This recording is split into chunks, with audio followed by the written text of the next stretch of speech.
Assalamualaikum warahmatullahi wabarakatuh. Selamat datang di channel Damiri Story. Tentunya masih dengan Mas Dam di sini. Kali ini Mas Dam akan melanjutkan cerita tentang Kuyang Kalimantan bagian 12. Gak usah berlama-lama lagi, langsung saja kita masuk ke dalam ceritanya. Mingkar mingpurengang kala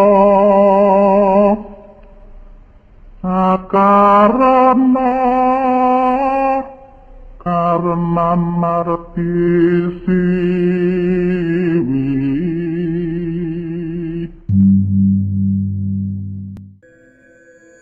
Dia makin mempererat genggaman tangannya. Apa aku harus membaca doa itu? Tapi apakah boleh karena aku sedang haid? Namun karena posisinya sudah genting, akhirnya aku melafalkan doa itu sebanyak 3 kali. Dengan spontan dia melepaskan genggamannya. Panas! Panas! Dia meniupi kedua tangannya. Hal itu aku manfaatkan untuk masuk ke dalam kamar dan menguncinya. Saat sudah berhasil mengunci, aku terkulai lemas di balik pintu. Ritme jantungku seakan tidak ada jeda. Maafkan aku karena ngeyel tidak mendengarkan ucapan Pak Asep. Baru saja aku bernafas lega, pintu sudah digedor-gedor lagi. Keluar! Keluar! Berikan darahmu untukku! Dia terus saja menggedor pintu sampai suaranya memekakan gendang telingaku. Keluar! Keluarlah! Dasarku yang gila, aku tidak menghiraukan teriakan-teriakan itu. Aku fokus saja bermain HP, nanti juga suara itu akan lenyap dengan sendirinya. Dan benar saja, tidak lama berselang suara itu pun mengecil dan menghilang. Mengapa juga yang sholat belum pada kembali? Sampai lama sekali, sudah 20 menitan semenjak kepergian mereka, namun mereka belum saja kembali. Apakah mereka baik-baik saja? Mengapa otakku jadi negatif juga terhadap Pak Asep? Setelah menyelesaikan sholat, kami tidak langsung pulang. Tadi kami meminta antar kepada Pak Asep untuk ke warung Glosir. Niatnya kami akan menyetok beberapa makanan instan agar kami tidak harus makan makanan Bu Ajeng yang aneh-aneh itu. Setelah sampai Glosir, kami masuk ke dalam, sedangkan Pak Asep menunggunya di luar. Kami membeli beberapa roti, mie instan, susu, kopi, dan beberapa cemilan ringan. Totalnya 60.000. Kami juga membelikan Pak Asep rokok dan juga kopi. Kulihat juga para lelaki sedang memilah dan memilih belanjaan. Paling mereka akan membeli kopi dan juga rokok. Akhirnya kami pulang ke rumah. Saat sampai di rumah, aku langsung masuk ke dalam kamar. Maaf ya Kak, lama. Ini tadi aku sama Asti mampir dulu ke Glosir untuk beli stok makanan. Oh iya, gak apa-apa kok. Kak, apa tadi terjadi sesuatu kepada kakak? Kemudian Kak Riana pun menceritakan semuanya yang terjadi barusan. Hah? Serius Kak? Kakak kenapa keluar? Kan tadi sudah dikasih tahu jangan keluar kamar. Iya, maaf ya. Habisnya kakak kesel di kamar terus. Yang penting sekarang kakak gak apa-apa kan? Ya sudah, lain kali jangan diulangi ya Kak. Aku takut terjadi sesuatu pada kakak. Iya Dek, janji. Akhirnya kami menghabiskan waktu ngemil bersama. Tirai jendela kamar yang menghadap ke belakang saja tidak kami tutup. Waktu terus berputar sampailah di waktu tengah malam jam 12 malam. Dek, apa Bu Ajeng akan menjadi kuyang dan mencari mangsa? Bisa jadi sih Kak, Tapi pasti diem-diem sih. Kita nggak akan tahu kapan dia pergi. Akhirnya aku berjalan mendekati jendela untuk menutup tirai. Namun fokusku malah tertuju pada jendela kamar Bu Ajeng. Saat aku semakin memfokuskan mata, benar, itu Bu Ajeng dengan sudah menyerupai kuyang. Aku memberikan kode kepada Asti dan Kak Ria untuk melihatnya juga. Kami menyaksikan dengan seksama bagaimana Bu Ajeng keluar dari ventilasi jendela. Benar-benar mustahil jika dipikir secara logika. Badan sebesar itu bisa menciut dan masuk ke dalam ventilasi yang sangat kecil lubangnya. Namun saat sudah keluar dari ventilasi itu, wujudnya kembali membesar. Kami menyaksikan dengan terus menelan Salifah yang seakan maca di dalam kerongkongan. Kuyang itu terus mengepak-ngepak seperti kupu-kupu. Dia pergi melesat entah kemana.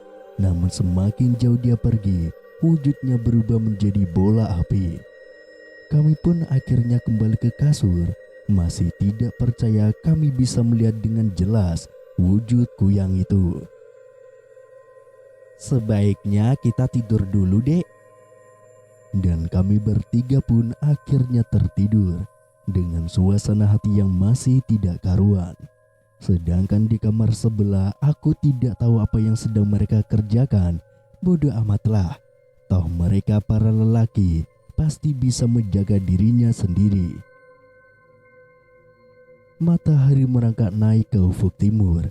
Kami sudah mandi dan bersiap untuk mendatangi penginapan Pak Kiai. Biarlah yang di rumah ini taunya kami bertugas. Jam 7 kami berangkat. Dan tadi kami hanya izin kepada Pak Asep, sedangkan Bu Ajeng tidak terlihat. Mungkin dia masih tidur karena semalam sudah memburu mangsa. 10 menit berjalan, kami sudah sampai di penginapan Pak Kiai.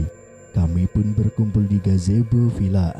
Kami sudah menceritakan semuanya secara detail kepada Pak Kiai. Pak Kiai pun dengan setia terus mendengarkan. Jadi untuk selanjutnya kami harus apa, Pak Kiai? Bawa Pak Asep ke sini. Beri alasan apapun yang bisa membawa dia kemari. Untuk selanjutnya biar saya yang urus. Baiklah Pak Kiai. Oh ya, apa boleh kami menunggu di sini sampai siang agar mereka itu tidak curiga? Karena mereka taunya kami ini sedang bertugas. Boleh, Nak. Tinggallah di sini selama yang kalian mau. Masya Allah, baik sekali beliau. Dia pantas mendapatkan julukan Kiai karena memang sepantas itu. Pak Kiai masuk ke dalam sedangkan kami hanya duduk di gazebo dengan menghabiskan waktu dengan bermain ponsel menghilangkan suntuk. Jalan yuk. Kemana kek? Sekalian cari jajanan. Ajak Kak Fadli.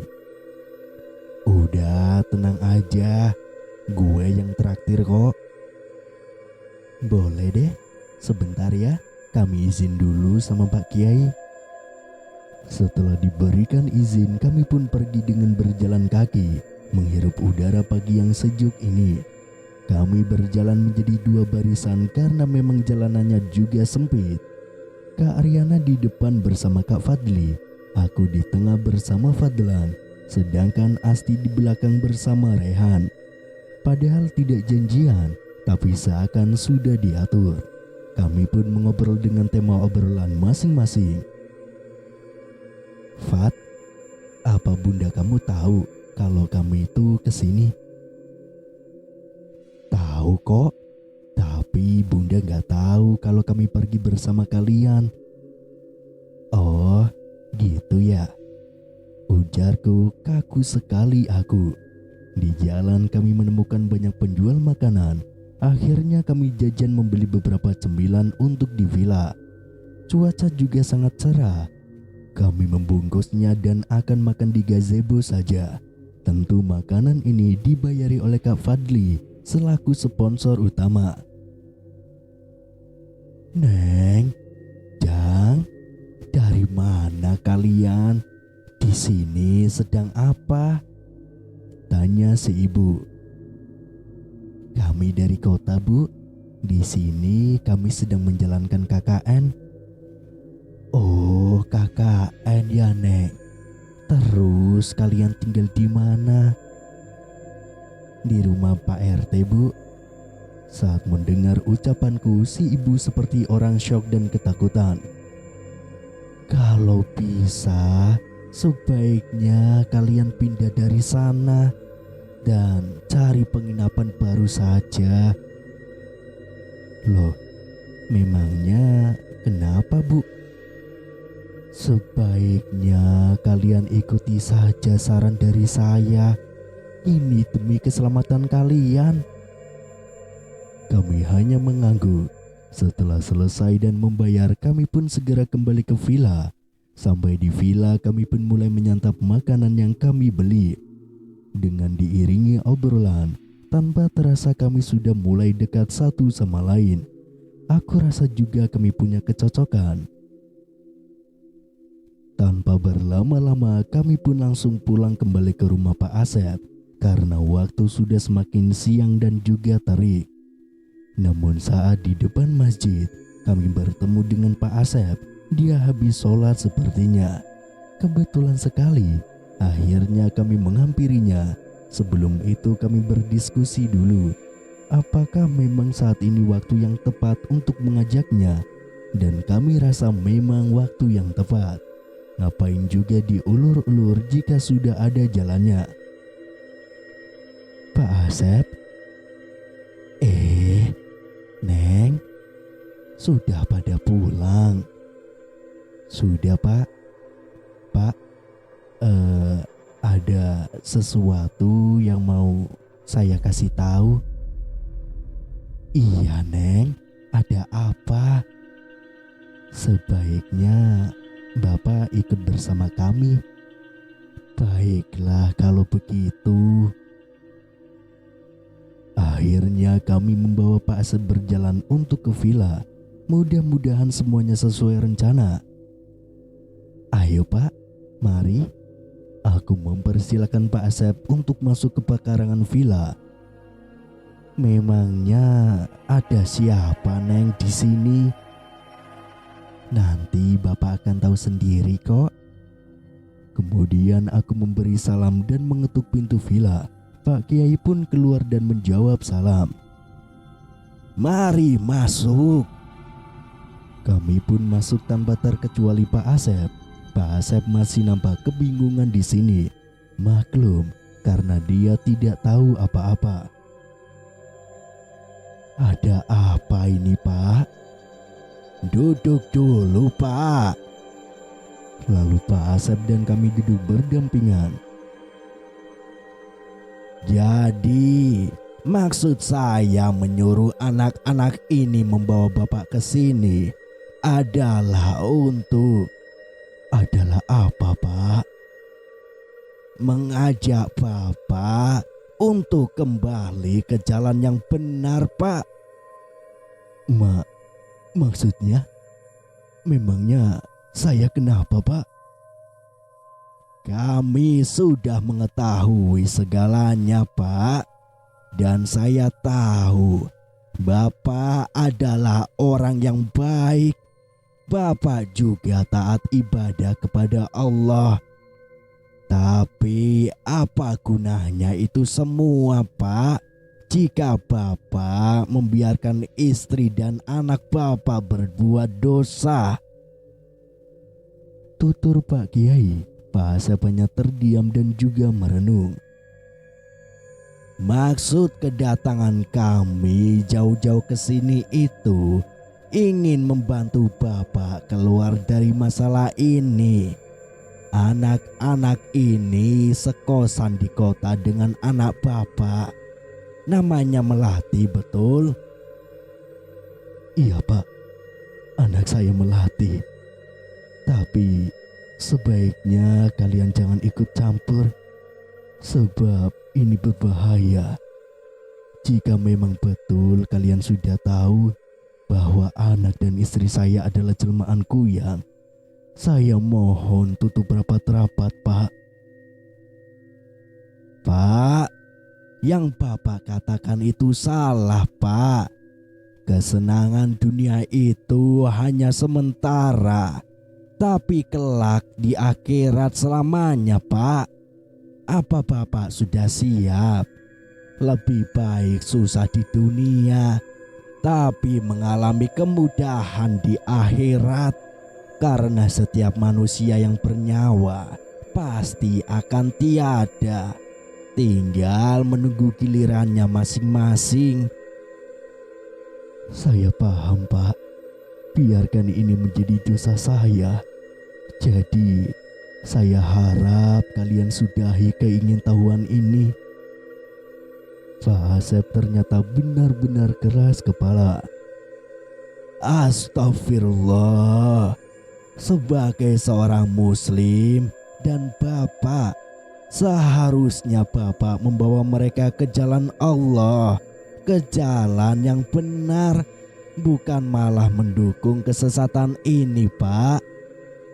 Mari, Pak, kita kembali ke jalan yang benar. Bawa istri dan juga anak Bapak. Saya bantu, Pak. Asal Bapaknya ridho ilahi ta'ala dan paham dengan konsekuensi yang akan dihadapi. Saya tidak bisa, Pak. Saya mohon pamit. Pak Asep tiba-tiba beranjak dari tempat duduknya. Namun saat hendak keluar dari kamar, Pak Kiai berucap, "Pikirkan anakmu, Pak. Saat ini anakmu masih bisa terlepas dari ajianku yang itu. Jangan sampai terlambat atau Bapak akan menyesal." Pak Asep yang sudah memegang kenop pintu tiba-tiba terpaku, lalu menghadap kembali ke kami. "Bagaimana, Pak? Kesempatan tidak datang dua kali. Ingat, Pak, anak Bapak adalah segalanya. Kasihan dia, Pak. Masa remajanya dirampas paksa. Bahkan sekarang dia menjadi orang yang kejam dan juga arogan." Jadi, saya harus bagaimana, Pak Kiai? Teguhkan dulu hati Bapak. Jangan setengah-setengah. Jika sudah merasa siap, kita akan memulainya. Pak Asep termenung, gurat kebingungan terpancar di matanya. Saya siap, Pak Kiai. Bismillah. Apa Bapak yakin? Apa Bapak terima jika dari salah satu istri atau anak Bapak tidak selamat? Pengabdianku yang itu bayarannya nyawa, Pak. Makanya kita harus selalu dekat dengan Allah agar dijauhkan dengan hal-hal buruk dan sesat. Insya Allah saya siap, Pak Kiai. Yang penting mereka bertaubat. Saya menahan ini dari 10 tahun yang lalu, Pak Kiai. Saya tidak berdaya. Tapi saat istri saya akan mewariskan ajiannya kepada anak saya sangat hancur dan sakit hati, Pak Kiai. Tangis Pak Asep. Lelaki seperti ini bisa sampai menangis. Tandanya yang dia alami begitu pahit dan menyedihkan. Selama ini dia telah memendam kesakitannya sendirian. Alhamdulillah, Pak. Jika Bapak sudah sadar, mari kita sadarkan mereka bersama-sama. Setidaknya jika Bapak kehilangan mereka di dunia, tapi Bapak akan dikumpulkan kembali di surganya Allah kelak nanti bersama keluarga Bapak. Baik, Pak Kiai. Lalu saya harus melakukan apa? Kapan istri Pak Asep akan keluar untuk memangsa lagi? Malam minggu, 2 malam lagi. Baiklah, kita tunggu malam itu. Untuk sekarang silahkan bawa ini pulang dan simpan di dalam bantal yang istri Bapak gunakan untuk tidur. Pak Kiai memberikan kantung kresek hitam dan entah apa isinya. Ini buat apa, Pak Kiai? Itu akan membuat istri Bapak lupa dengan mantra jelmaan kuyang. Baiklah Pak Kiai, kalau begitu saya pamit pulang dulu. Takut istri saya curiga. Kami membiarkan Pak Asep pulang duluan agar Bu Ajeng tidak curiga. Pak Asep sudah lumayan tua, mungkin kisaran 50 tahunan. Tapi Bu Ajeng masih seperti usia 30 tahunan. Mungkin itu efek dari menjadi kuyang. Apa semua ini akan berjalan sesuai rencana Pak Kiai? Tapi bagaimana jika dalam masalah ini ada korban jiwa? Itu sudah menjadi resikonya. Jika kita mengkhianati Allah, setiap perlakuan akan ada timbal baliknya. Baik Pak Kiai. Ya sudah, kami pulang dulu ke sana ya Pak Kiai. Assalamualaikum. Waalaikumsalam. Hati-hati di jalan. Saat melihat jam ternyata sudah pukul 3 sore. Kami mempercepat langkah kaki kami karena kami belum mandi dan sholat. Saat sampai di rumah, keadaan cukup lenggang. Tidak terlihat keberadaan Bu Ajeng ataupun Pak Asep. Mungkin mereka di dalam kamarnya. Akhirnya kami pun langsung masuk ke kamar masing-masing. Kami dan para lelaki berpisah di depan kamar. Setelah beres sholat, kami pun memakan roti bersama. Rasanya enggan ke dapur untuk makan. Takut jika nanti dipaksa untuk makan makanan aneh itu. Dan seperti biasa juga, jika siang hari para lelaki akan join bersama kami di kamar ini. Namun begitu kami tidak pernah melanggar syariat Islam. Waktu berjalan dengan begitu cepat, tanpa kami sadari sekarang sudah pukul 9 malam. Karena mengantuk aku tidur duluan. Sedangkan Asti dan Kak Aryana masih mengobrol. Pukul 1 malam aku terbangun karena haus. Saat bangun aku kaget karena tidak menemukan keberadaan Kak Aryana. Spontan aku membangunkan Asti. Asti, bangun ih. Kak Aryana gak ada. Asti pun langsung bangun. Hah? Emangnya Kak Aryana kemana Ras? Tadi ada di sampingku loh. Aku juga gak tahu As. Ayo kita keluar. Aku dan Asti segera keluar dan benar saja pintu sudah tidak dikunci. Aku langsung menggedor kamar laki-laki. Mereka pun keluar satu persatu dengan wajah bantalnya. Ada apa? Kak Aryana hilang. Apa? Hilang? Kok bisa? Kak Fadli terlihat sangat kaget. Ya Allah, kemana sih Kak Aryana? Dia kan lagi haid. Iya Ras, apa sebaiknya kita panggil Pak Asep? Baru saja kami membicarakannya, Pak Asep keluar dari kamarnya. Gawat, istri saya pergi, ujarnya. Kami sedikit ngeri karena melihat badan Bu Ajeng yang menyender ke kasur tanpa kepala. Ya Allah Pak, teman saya juga tidak ada. Mana dia sedang haid lagi. Ayo cepat ikuti saya. Pak Asep bergegas menutup pintu lalu menguncinya. Kami pergi ke arah belakang rumah yang kebetulan adalah perkebunan. Sangat seram jam 1 malam di tempat seperti ini. Namun rasa sayang kami terhadap Kak Riana mengalahkan rasa takut kami. Kami sudah berjalan cukup lama namun tidak kunjung sampai. Kami juga telah melewati persawahan. Aku hampir jatuh berkali-kali. Untung Fadlan sigap menggenggam tanganku. Kami berjalan dengan dikelilingi pria agar lebih aman jika ada hal yang tidak diinginkan. Di depan sana terlihat ada sebuah bangunan seperti bekas pabrik atau gudang. Tidak ada cahaya sama sekali, hanya dilampaui oleh cahaya bulan.